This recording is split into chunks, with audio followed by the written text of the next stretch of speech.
All right, I would like to thank you all for joining us for our third In the Black speaker event. These events are brought to you by the College of Business at the University of Nevada, Reno, and the Northern section of the Nevada chapter of the American Planning Association. And today we will discuss exploring strength of diversity through understanding, inclusion, and expansion with Christine Adelaja.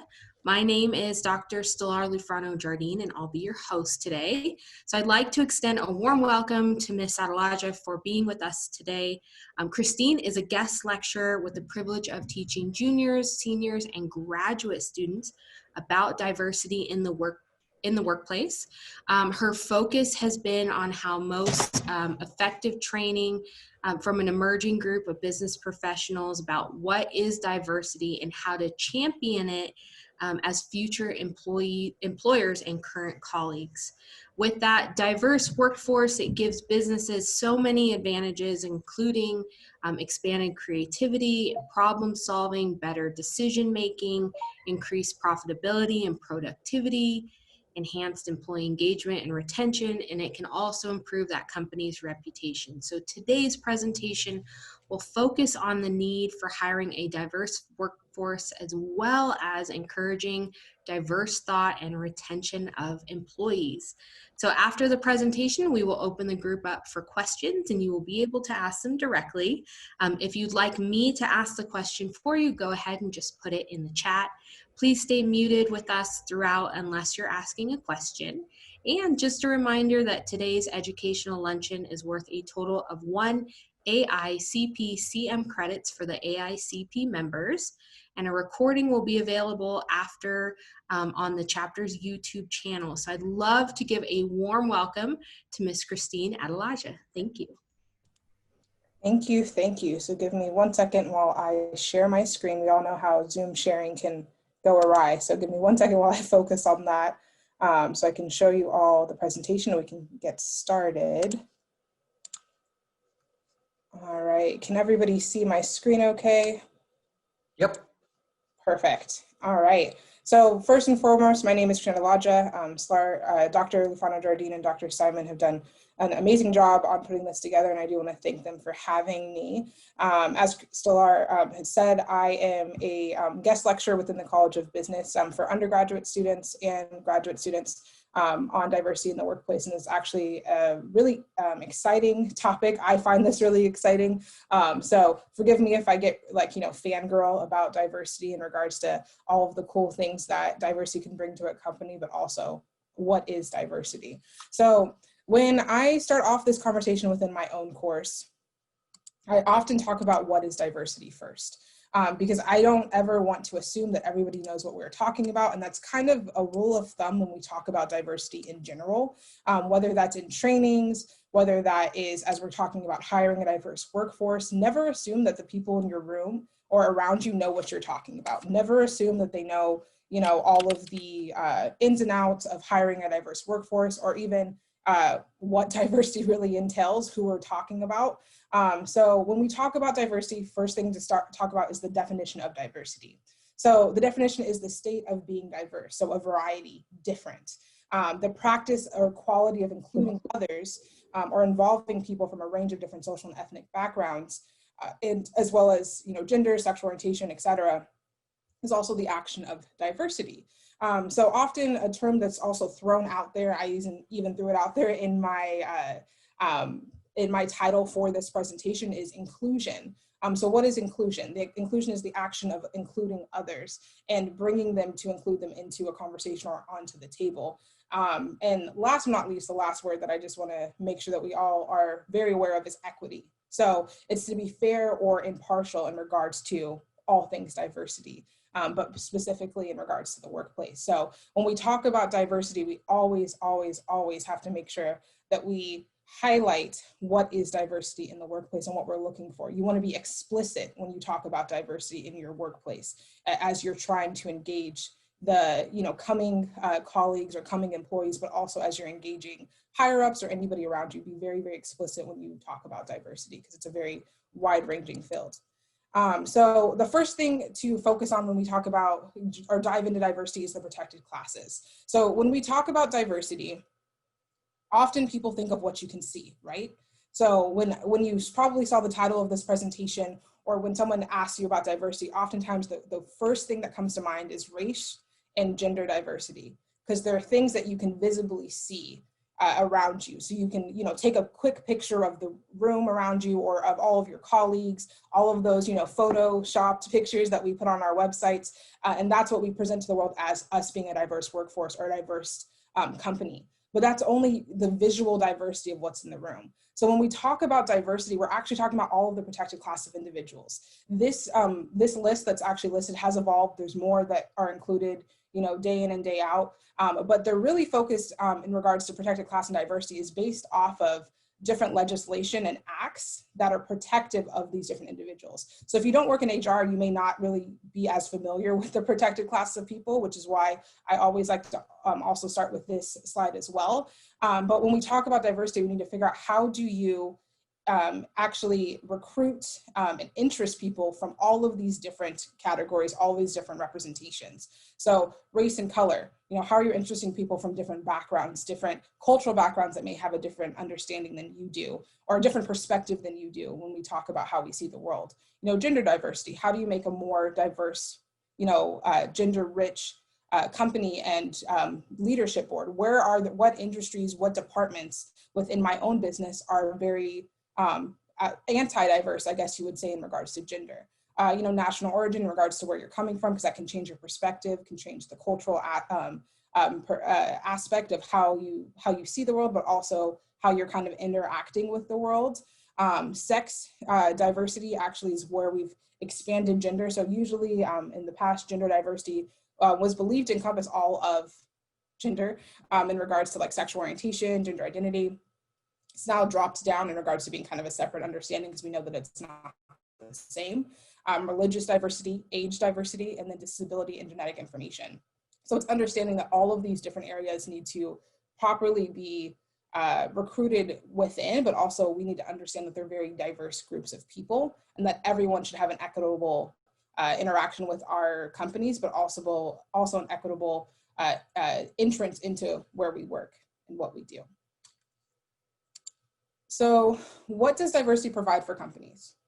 That's probably the first question that everyone wants to know. Why do I have to change if my company isn't that diverse? Or if you just happen to not be able to interest people from diverse backgrounds, like what's the problem? What do the diverse companies actually get out of being diverse? Well, actually, they get a lot out of it. These are just a few notes of things that the companies have reported in regards to benefits of diversity. But they're finding that they have larger cash flows, that they have a much higher ROI in regards to having diverse individuals within their decision-making process. And so as we look at these benefits, it's often asked, well, how do you measure it? There's a lot of research done by it. I won't go into the weeds.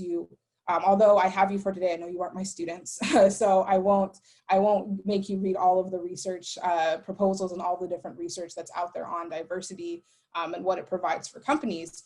But you have to know that there is research being done. So if there's anything that I can leave with you if you take nothing from this presentation is just do some research. If you're ever wondering how this can benefit you, I promise you an academic has done the research for you already, and they're giving you all of the pointers. They're giving you some of the implications and some things that they propose for companies to do. So go look for that research, just type it into Google. I promise you something will pop up about it, most likely from an actual reputable source. But within this diversity in regards to what it provides for companies, you're finding that the reason why diversity is so important for companies, the reason why it provides so much is because it changes your way of thinking. So as we've all seen, when you have like-minded individuals all together, you typically come up with the same idea. Typically you have no difference in regards to thought, and the company keeps moving the way it's always been moving, which could be fine for some. But if you're trying to expand, if you're trying to interest new individuals that have never really walked or penetrated your kind of industry, you have to change your way of thinking to interest new people to be a part of it. Because especially as you're finding with some of these underrepresented groups, the reason why they don't want to be a part of your industry, don't want to be a part of your company, may not be because they just don't like your company. It could be they don't, they've never heard of it before. They've never heard of the industry. They don't even know how to get into that industry. But also because they don't like that it's the same thing every day in and out, or that you haven't changed over the last 5 years. There's no evolution happening within this company. So you really have to think about how diversity can help you expand by bringing new ways of thought into the conversation day in and day out, and expanding year in and year out. So how can you bring diversity to your company? So that's hopefully why we're here, but also a starting point. So bringing diversity to your company, first thing, probably easy first step, well, hopefully somewhat simple first step, is hiring a diverse workforce, hiring more people, hiring different people within your workforce to kind of expand what diversity looks like within your company. Another thing can be evaluating your internal structures and external barriers. This actually is kind of like the second step after you hire a diverse workforce, or it could be a pre-step, depending on, if it's internal or external, to see, how are we retaining people? How are we how are we encouraging a diverse workforce within a diverse way of thinking? Empowering diverse emerging leaders. So who do you actually already have working within your company? Just think about that for a moment. That falls into some of these different diverse categories, and how have they been empowered to try to expand their knowledge base or try to evolve into a new leadership role? If you're not thinking about that with who's currently in it, you might be doing a disservice to who actually is diverse populations within your actual company. And that could be why you're not actually attracting new people, because people talk. You'll reach out. We tell our students all the time, go on LinkedIn, find the person that works for whatever company. If they've gone to UNR, send them an introduction email, ask them about their experience working for that company. And depending on an experience, people can be pretty honest about what's going on at that company. Hey, I'm only still here because I want the paycheck, to be so honest. The place was cool at first. They enticed me with this, but realistically, they don't really have any support for what they say that they're willing to do. So you want to make sure that your internal structure is also very strong.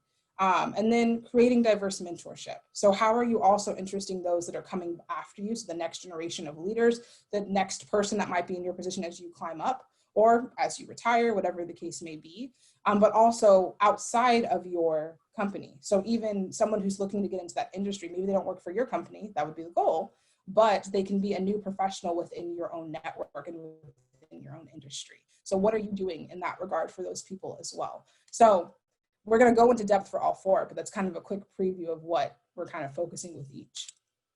So hiring a diverse workforce, where do we start? What do we do? So we have a lot of really great diversity initiatives that you can find all over the nation, all over, online platforms. Within, like, for example, within the university, I know we will project different job applications outward onto some of these different, websites. So like there's Black professionals in higher education. So, you're posting onto these different websites as an example. But that's kind of where these different hiring platforms can kind of go about. And by posting positions on these different hiring platforms, you actually will highlight that you are a supporter of diversity to individuals. That's its own kind of branding and representation without actually having to necessarily say it. But they have some of these different hiring platforms for almost every single protected class, but different like characteristic underrepresented group. So it's really, really important that you start looking at some of those different hiring platforms, but also different ways to interest somebody who is wanting to apply for you, and actually helping them kind of bridge the gap and walk them sometimes through the application process. You want to always be open to answering questions, because a lot of times the barrier to entry can be what keeps someone from wanting to be a part of your company, especially if they come from a background that's underrepresented. They may not have anyone that they have access to that can tell them about, how do I go into the insurance broker industry? How do I go into the logistics industry? I've never, I didn't even know this was, I saw people in this position, but I had no idea how you actually got into this, in this workforce, what I should do as an undergraduate or what I should do as a young professional. Also enticing, different types of employees with different benefits. So, we're used to the 401ks and the IRAs and all of these different kind of retirement planning type benefits, which are always beneficial. You definitely have to sell it. And I will say from personal experience, but also from experience with students, you have to also explain it, like what the benefit of this is. For somebody who is, say, 22 years old, 23, they may not see the benefit of retirement planning. So just make sure that you are, you are open to explaining some of the things that you bring to the table, but also some of the new ways that you can benefit your employees. So when, especially as these new generations like Gen Z, millennials, and all generations for that matter, and all different characteristics go into different workforces, they're looking at different benefit packages because although it's believed a lot of different groups of people, especially like millennials and Gen Zs, don't stay places for long periods of time. Some of those reasons may actually more be because of the benefit packages that they don't receive than because they don't like what they do. So you're seeing new companies like Aetna, well, not necessarily new companies, but new benefits at places like Aetna, like loan repayment assistance. So similar to retirement, they will match a company's or a person's payment to their loan in a match process similar to retirement to help them pay off their student loans. And that actually gets somebody wanting to stay with that company for longer than they might have initially intended. Pet insurance, people may not be having a lot of children right now, or maybe you have an employee that's not interested in family planning, stuff like that, which, is within its own protected class, but they do love their pets. And so, giving the option of pet insurance, expanding time off packages, because it's understanding that, people often think that you have to to work to live, but a lot of people want to live and work at the same time. And so it's understanding like, how do you entice people, but also how do you sell it at the beginning? Because a lot of people, especially new emerging students that are coming from diverse backgrounds, different areas that are maybe highly recruited, have options. So how do you make it so that you stand apart? How do you work with them? How do you adapt? How do you make it a custom benefits package for this individual if you can? So figuring out how do you get to kind of change things around for different people. Mental health resources is actually something that has emerged as a very important benefit package, but things that more new hires are looking for. So, having a meditation space within your company, things that actually may not cost the company that much money in regards to, an upfront cost is, just renovating or reinventing an office space that nobody's utilizing to become now a meditation space or a lactation room, or some of these different areas that now can create a more welcoming environment for all employees, but also expanding the ways that we do things. So now in the time of, the coronavirus, we've now all, kind of adapted quickly, unfortunately for some of us, had to adapt quickly, but also we've seen the rise of remote work. So understanding that the remote work program can expand even, once we hopefully soon get out of our, quarantine period. So making it so that people have more options and actually selling that up front. Because one of the biggest things is that you're finding with students, or that we find with students when we research them, but also you're finding with new employees, is you want to know what you're getting into. And I'm sure a lot of you probably have thought that as well.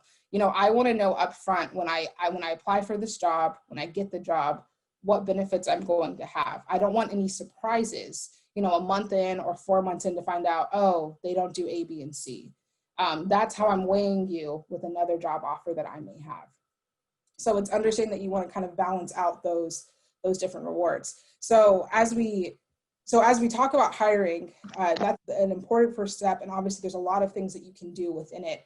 But some things to also talk about is how you keep those individuals. So the last point that I kind of want to note on this slide, and we're going to talk more in depth in the next future slides, is internal job shadowing and mentorship. So there's a lot of stuff that you can do in terms of hiring internally and mentoring internally that can actually benefit your company and doesn't cost you anything extra. So having days where somebody from a different department can shadow another person, or somebody from a lower level position can shadow someone higher so they can see what is it like to be the VP of sales? What is it like to work in the IT department? I work in marketing currently, and I'm slightly interested in IT. How are you kind of encouraging that behavior within so that they're not seeking that outwardly at another company? And so that kind of ties into the cycle of recruitment. So you're recruiting your new employee, you're getting them hired, and then you need to retain them, which then brings upon your reputation in the community. So this kind of also dances towards your current employees as well. So retention. So how are you retaining your current diverse population? What do they say about your company when they're not at work, when you're not working? What do they say to their coworkers? Maybe they say it when they're at work, let's be honest. How are they interacting with the world? What is happening internally that would create a healthy work environment for diverse populations, or create a very unhealthy work environment or toxic behavior that might be ignored internally. So when we evaluate these things, so it's evaluating internal structures, but also external barriers, to kind of go back to the hiring conversation as well. But that internal structure behavior, it's looking at some of the diversity initiatives and trainings. So what are we doing exactly for these initiatives? Are we trying new ideas year in and year out? Is it a yearly, annual thing? Is it biannual? Is it quarterly? How can we make it so that it's more digestible as we're talking about diversity? What is the climate, like we just discussed, within your company for diverse populations? Do you have somebody within your company, let's be honest, do you have somebody within your company or within your organization who has toxic behavior traits that may end up pushing out some of your diverse candidates that you fought so hard to get? What kind of retention are you actually having for those employees? So when you're doing those tours, it's always great, or I shouldn't say it's always great, companies always think it's great to tote around their diverse numbers or diverse populations. When you go on tour, you're meeting all these different people, but what actually happens, once the person gets the job? Do they find out that the person that they saw is toted for all of those things, but they really are never out in front of people? Do they actually hate their job behind closed doors? What's going on, and also who manages these diversity initiatives and inclusion programming? What's often the department that's often overworked and sometimes underserved is the HR department. And so if they are also the ones who are coordinating diversity initiatives and inclusion, you may not actually be putting your best foot forward because they're balancing two very different positions. People often think that HR should always do diversity, but usually you're wanting to hire somebody to do diversity, or an outside source in terms of consultations, or an inside source that you can maybe add to their job position that's interested in diversity specifically, because you want to make sure it's somebody who's interested. If you don't like diversity, you won't enjoy teaching people about diversity in regards to the actual subject matter. And then also external barriers. So revisiting your required and preferred qualifications. Are those outdated? Do you just copy and paste those from position to position? Does it really matter if this person is proficient in A, B, and C software, or do you teach everyone how to do it anyways? How are you actually, you find that statistically speaking, this actually is something that I teach my students often as well. White men are more likely to apply to a job if they meet like 30% of the qualifications, versus white women are most likely won't apply to a job unless they meet at least like 80% of the qualifications, or like 50% of the qualifications. It's a lot more qualifications, but sometimes they still get the job even if they only meet 30% or 40% of the qualifications. So it's starting to redefine and really dissect these things that you're posting within your job criteria, because you could actually be deterring someone from applying that might be perfect for you because of these qualifications that don't make sense anyways. Lack of exposure. So understanding that there are certain industries and certain companies that people know nothing about. You have a reputation in the community, but they've never heard of you before. Or they don't know how to kind of enter into you. So you can easily use like higher education as an example. For those of you that attended a university and received bachelor's degrees, master's degrees, PhDs, before you went into higher education, you probably never understood how someone becomes an academic advisor, or maybe how you become a professor, or somebody who works as an assistant vice provost, if you even know what that is, or a chancellor. So it's explaining these things, finding ways to get in front of people and actually exposing people of all different walks of life, of all different backgrounds, to what you do as a company and who you are. But also looking at the industry demographics and perceptions in general. So sometimes the starting point for external barriers is that you have to take a step back and think to yourself, I work in the tech industry. I'll just throw that out, say that was the case. What are the actual demographics of individuals in the tech industry? What are the gender demographics, the able-bodiedness demographics? And with that, why are the numbers of people applying from this background so much lower than in another area? And if so, how can I interact with this community more? And so trying to figure out, you can create focus groups, how you can get in front of these individuals, but it could just be with partnerships. And so when we talk about partnerships and emerging leaders, we often talk also about allyship. So when you're partnering, you're typically an ally. So what is an ally? So you're being willing to act with and for others in pursuit of ending oppression and creating equity, but also an ally is someone who is not a member of that group, but who takes action to support it. So it's understanding that you use your privilege to activate that allyship and create more access for those who have less access, and take responsibility for making changes to help others be successful. So this allyship is the first step of that partnership in a lot of ways, shapes, and forms. And you're helping to encourage these different individuals, both inside and internal inside of your company, and also external. So allyship ideas, places to start is, invite. So invite members of underrepresented groups within your company to speak or speak at staff meetings, write for company-wide newsletters and stuff like that. And so getting exposure. Recommend people for different assignments where they can actually show off some of these skills that might be soft skills or skills that don't really relate to their specific job title, but also when you're looking at some of these resumes for some of these new employees that might be hiring, advocate for that person who has maybe a non-traditional approach to what you do. So maybe they're applying from an event planning background and you work in IT or project management. Event planners can do a lot, and they dance on project management. So saying, hey, I think we should give them a chance because I think that this person may actually have the skills that we're looking for, just in a non-traditional way.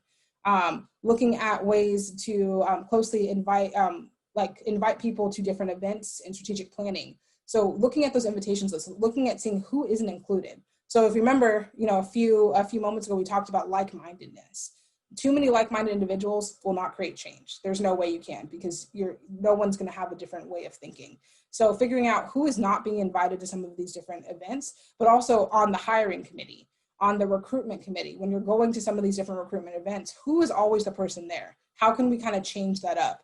How can we interest more groups of people? Offering and introducing colleagues to others. So internal kind of climbing processes from people from underrepresented groups to influential people, investigating and reading. So as we were talking before, there's research on everything. So finding publications, podcasts, social media that will help explain diversity to everyone, but also help you to try and change things up within your company. And last but not least, ask your coworkers, especially those from underrepresented groups, how they feel and how they've experienced your workplace. Because as you recruit people, that can be the first step. So we always talk about doing exit surveys in a perfect world when you have the time, right? To do an exit survey with your employees, but also an entrance survey. So what was the actual application process like for you? Was it easy? This is fresh on their mind. They also still want to impress you, so they probably will keep notes. So what was that application process like? What was the interview process like for you? So give us some feedback. Was that a horrible process? And this could be 3 months on the line, maybe wait till they're out of their probation period so they don't feel as if, everything is at risk. But ask other people how things are going. It's never, the serving of other people, it's never too late to do so. And it's always important at every step of the process, because you want to know how you are perceived by others. And unless you ask, you'll never know. So you always want to make sure that you are jumping into that direction. So last but not least, creating diverse mentorship is going to be a very important piece to recruitment of diverse populations, but also of kind of encouraging diversity within. So employee resource groups. So these are typically resource groups that are internal, that also give you the opportunity to talk within different groups within the population or within your own company, where they can talk about different resources they need, but also that they can create different committees kind of within your company or within your department or industry. Internal and external affinity groups. So the resource groups, I should preface, or I should kind of separate it, is the resource groups are more to benefit the company. So you're kind of creating an interest group or a focus group within your company that can help troubleshoot different ideas. Versus an affinity group is for your employees. So it's including like-minded individuals together, or people from the same background together if they choose to be. Obviously, it's an invitation for them to be a part of it, so they can come together. So like Apple, for example, has Black employees at Apple. So they have a whole Black affinity group where they can come together and they can spend time together doing whatever they choose to do, but it can bring them together since they are very underrepresented and they can feel very other within their different departments and populations, where they now can come together and feel as if they're not alone. cross-departmental pairing for mentorship. So how are you making sure that certain information, certain intellectual knowledge is not being lost when someone retires, or when they leave? How are you making sure that they're actually connected to other people within your department? And you can do that with cross-departmental pairing for mentorship. One of the easiest first steps or places to start is partnering with universities. By partnering with universities, you can be a part of their diversity office and programming. So they can contact some of these diverse clubs and organizations, fraternities and sororities as well, to help get you some different partnership avenues in regards to maybe programming. Maybe you guys do some kind of a networking event specifically with that population, or where they maybe host that networking night for you, and they invite different populations of students in there as well. Maybe you're creating some kind of mentorship pipeline programming for undergraduates or graduate students, where they can now interact with you as an employee, and you can maybe have each person, you know, obviously with time willing, can maybe host 1 or 2 mentors for a semester, or mentees for a semester, I apologize, where they can kind of walk through how they can get in and out of the department in which you work in, but also the industry. And just like that, you can cultivate that relationship, and that mentee could turn into an intern who can turn into a future employee. And so it's starting at a very early age, or a very early kind of standpoint. But even past that, you can also create and actually execute outreach programs within your community. And that also is a great way to recruit and to represent your college, or sorry, not your college, but your company or organization to the community, and also interest some future employees. So, you know, doing some of that outreach, doing some community service, but also creating some of those programming sometimes within high schools, middle schools, and elementary schools can create that relationship early of, hey, I am, you know, a consultant for A, B, and C. And this is how I got into my job position. And you keep cultivating that relationship, so that once the student gets to graduation, gets to their future employment, they may actually now know what a consultant is, and now that's what they want to do. So that is some really, really cool avenues of how you can kind of do this now. You can start today in regards to reaching out to some of these different employees, future employees, but also universities. So with that, I will open it up to questions. I will try and answer them to the best of my ability. But yeah, I'm excited. Thank you, Christine. Do you mind unsharing your screen just so you can see everyone available? And before we get into questions, I would like to just point out how important it is, Christine, that you talked about that job description and how you go after diverse candidates, and the things that you can put inside of there that can decrease the type of people that may apply. Really making sure you watch the language in those job descriptions, that your company sees people with diverse backgrounds, again, not just your ethnicity or your age, but the types of experiences that you've had, the places you've worked in the past, as what knowledge can they bring to this company, and how can that be in lieu of what I'm looking for, or how does it mirror work together? So I think that's an incredibly important point, because especially with COVID, and we're seeing so many more people losing their job and retooling that work into what could be their next career. We want to continue to encourage those people to apply for jobs they feel that they can do, but maybe we didn't think about it in a certain capacity. So incredibly important. Perfect. So we will open it up for questions if you guys would like to ask. We also have the chat here. First question I have is, how do we get past the fear of change? Great question. Oh, that's a great question. So how do we get past the change? So, there's countless books on change in regards to why, change is so difficult. That kind of highlights it for us. I remember there's a book called like Who Moved My Cheese, different mindsets and stuff like that, where, it's talking about change. So the first step to how to get past the fear of change is creating an action plan and kind of initiatives. Why are we doing this in the first place?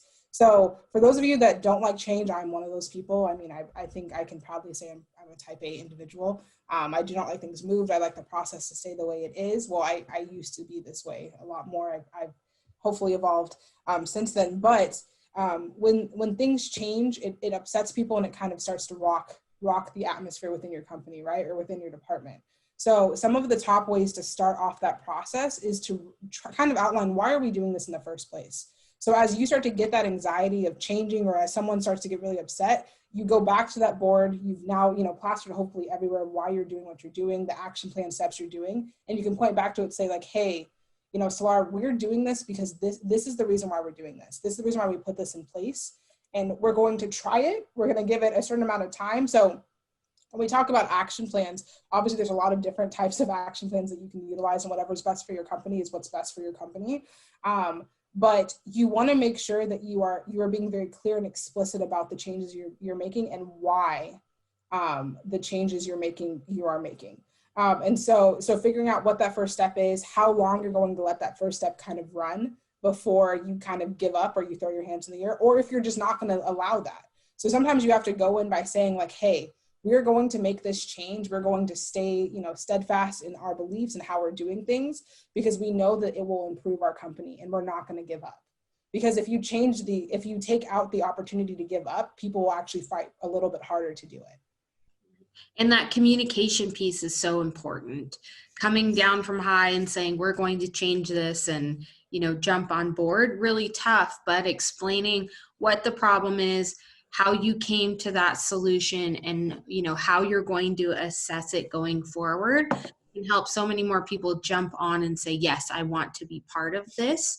And then I would also say, if you're struggling with change or things being different, dipping your toe in the water here and there, going out, talking to diverse groups, as Christine mentioned, different ways on social media or podcasts, or just finding ways to educate yourself about things will make it not seem so monumental and fearful, and then you'll begin to feel like you understand it more and you become more of an expert on it.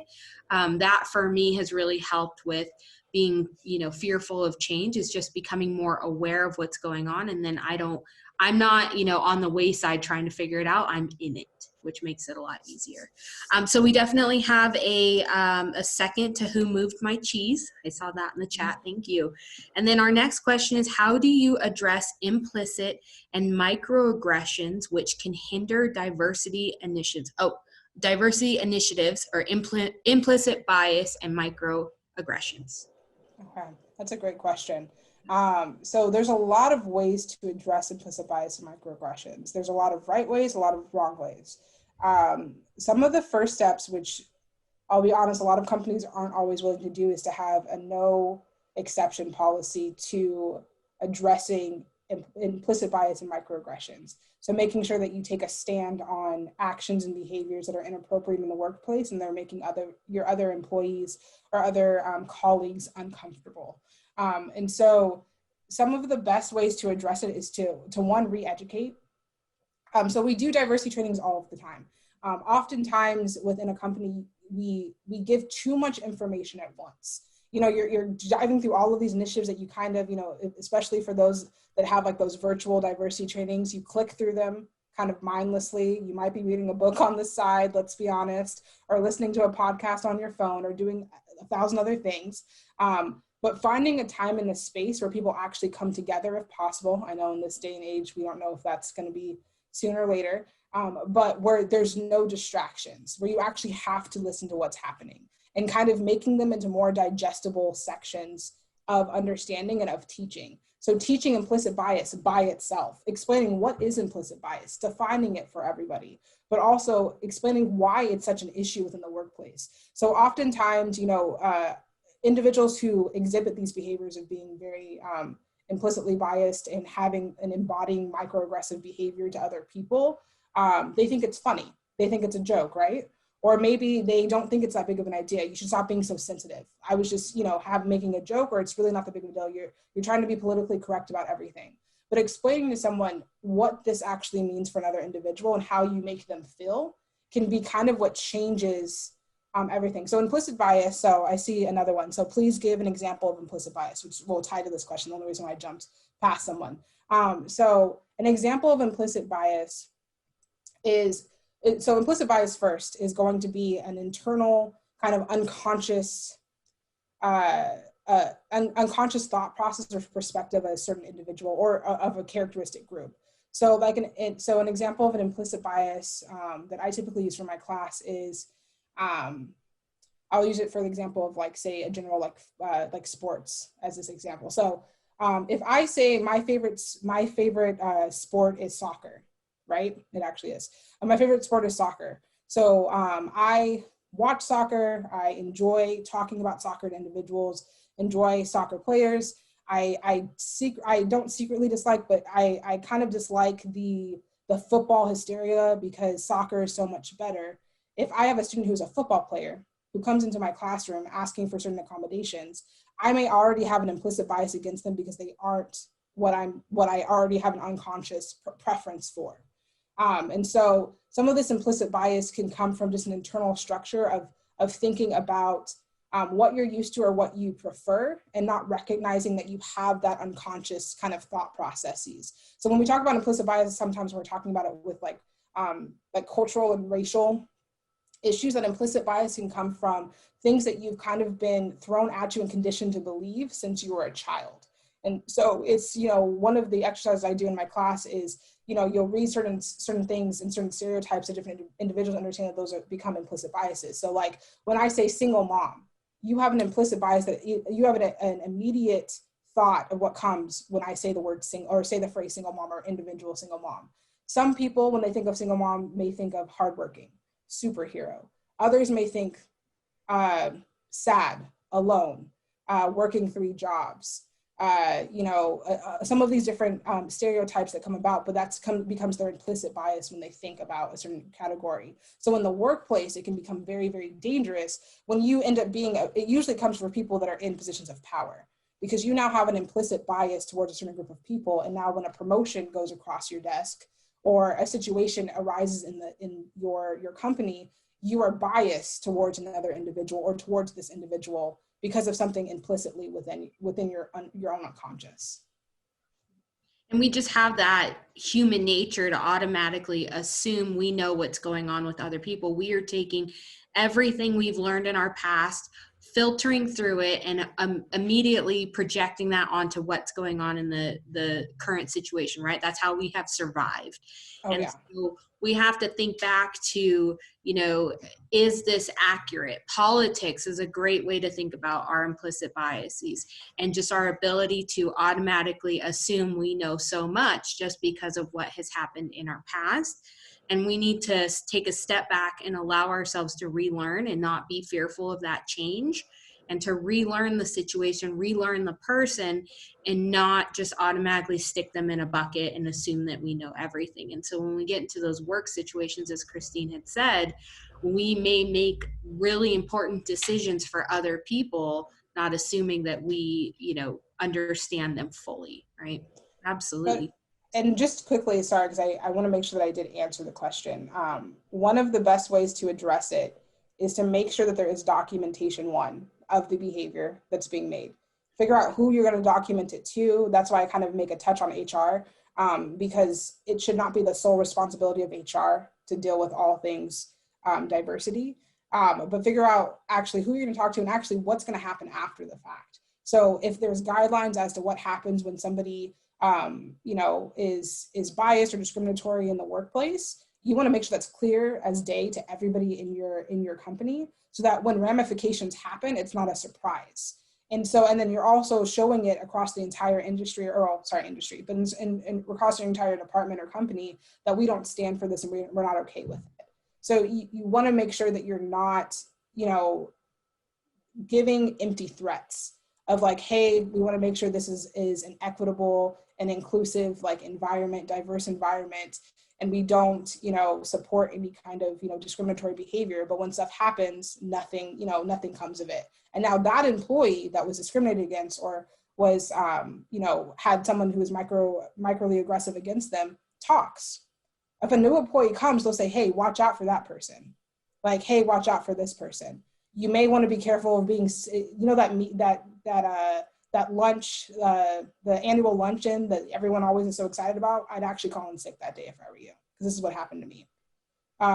So understand exactly what is happening in your industry or within your company, to make sure that you're not encouraging a toxic work environment, because that's what it ends up becoming. Thank you, Christine. Appreciate that. All right, we have another question. One thing I like to ask in interviews to gauge the diversity and inclusion in an organization is if the company has an employee resource group and how the employees interact with the ERG. What other tangible things should a potential employee look for? Oh, that's a great question, Serene. There's a lot of different tangible things that a prospective employee should look for when you're talking about diversity. So one of the first things that people often look at, which can sometimes be very misleading, is what, like I said, those stock photos of them on their website. Do they look visually diverse? Which can be very misleading because that picture can be from 5 years ago. But also, you can, in those interviews, in those meet and greets, it's asking specific questions about the atmosphere and the culture of these companies. It's really important as an employee, because you're interviewing them just like they're interviewing you. So you should be asking them questions just like, what are the opportunities for like cultural outreach? So seeing if they have any kind of initiatives that reach out to certain community groups that you might be interested in, or if they open up the opportunity for current employees to create those kind of opportunities. It's looking to see, even within those ERGs, kind of the actual atmosphere when no one is really around. So oftentimes, a good tell sometimes of if this is a healthy environment is how you get to interact with these ERGs during your interview process. If they set up one of those kind of meetings for you, that's usually a good first step if they're trying to set that up for you. But also if they're willing to let you leave the actual 4-wall roofed in place to have a conversation with these people. Because sometimes, when everyone's around, you're going to say certain things, but if say, hey, do you want to come to a cocktail, networking cocktail hour for all of our new interviewees to talk about different things, and seeing it's outside the company if you have a different conversation. Another thing to look for too is how much time and money investment they're putting into diversity within that company. Do they actually have somebody in that position? Like, is there an actual diversity officer or a diversity consultant or diversity coordinator within their company? Because I will kind of tell you if they actually are interested in diversity on the long run, or if they just kind of push it onto HR or pushed it onto somebody who already is overrun with a whole bunch of responsibilities. As an employee, that's a really good tell of whether or not they're really interested in a tangible way for diversity within their company. And I think a really good basic step for a company is that company tour. You take the employee around, they get to meet people from other departments. You say, hey, John, good to see you over in accounting. Hey, so-and-so over in this department. And you get that visual along with how that person interacts with other people throughout the tour. So that's even just a basic way as you walk around and be able to assess that company, where you see they stand and how they interact with each other and what type of people work there. So absolutely. Thank you so much.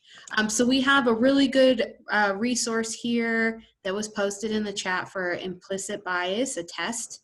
And it looks like interesting information on financial benefits to diversity with your earlier slide. How was this information obtained to determine a causal relationship controlling for other factors? And is there somewhere we can go for more research on this topic? So that is a very complicated answer, a very complicated question, I would say. So for a lot of stuff that I teach my students, I try and make sure that we have both a lot of literature-based supported information, but also things that are actually being provided to just everybody in general that doesn't know how to use a research database. So a lot of the information that I presented within my slides are actually things that you can just search on Google. You can just type it into Google and it'll pop up. So these organizations or these kind of resources in regards to where they're coming from, I think one of the studies was actually a Harvard study, and a few other ones were different university studies. I know that our university does a lot of research. We're a research-based institution. So one of the things that I would most likely say, if you're looking for specific research, is to contact the university or contact the College of Business specifically to kind of get connected with some of our different professors that are studying these different avenues of business, because they may already have some raw data that they already have for these different exit surveys or different kind of research, or they may be willing to work with you on creating some kind of a research study with one of their courses or something that they're already doing with your company to kind of help you kind of bring on some of that research. So two-part question, Google, it was where a lot of that information came from, but also from actual academics. So it just depends on like different research databases. So I typically use ERIC. For those of you that do use research, a lot of the different research databases within the internal like UNR platforms. Thank you, Christine. Okay, we have, when trying to learn about the differences of a team member or team members, are there tips you can offer to not come across offensive, but truly interested and genuine? Ooh, that's a great question. So the first thing you always want to do to preface this conversation is to just explain your interest. So when you come through, being genuine or coming in the action of feeling, or someone perceiving you as being genuine, is by what? Being genuine. So explaining to someone like, hey, making sure, one, you have that relationship with them. Obviously, don't walk up to some random person in your office that you've never spoken to before. Say it was myself, and say, hey, can I know the Black experience here at this company? That might be really uncomfortable, right? I don't even know your name, or maybe I know your name, but I've never really talked to you before. Like, you want to make sure that this person actually, one, you have a relationship with them, or you're cultivating that relationship, but two, that they understand that they don't have to have this conversation with you. So that should be the first thing that you probably say, like, hey, I would love to do like a coffee, kind of meetup with you, or maybe a Zoom meetup in this day and age, bring your own coffee, where we can kind of have a chat about some questions I have in regards to diversity, and kind of give them an outline of what you want to talk about. Because if you can prepare somebody for what you're going to talk about or what this conversation is going to be, one, they're not blindsided. Two, they don't feel like they're kind of just being like focused on, even though that's what's happening, they have a chance to bow out gracefully if they're really uncomfortable with this conversation. So you ask them questions, but ask them questions how you would want to be asked, and maybe also do some research before the conversation starts. So, there's some things that are very general information that you can probably research so that it's not as offensive, because, asking someone, I won't use an example, but asking someone a question that's kind of general information that, that we all would know, that we would get offended for our own diverse group that we come from. Not offended, but we just like, why don't you just know that information?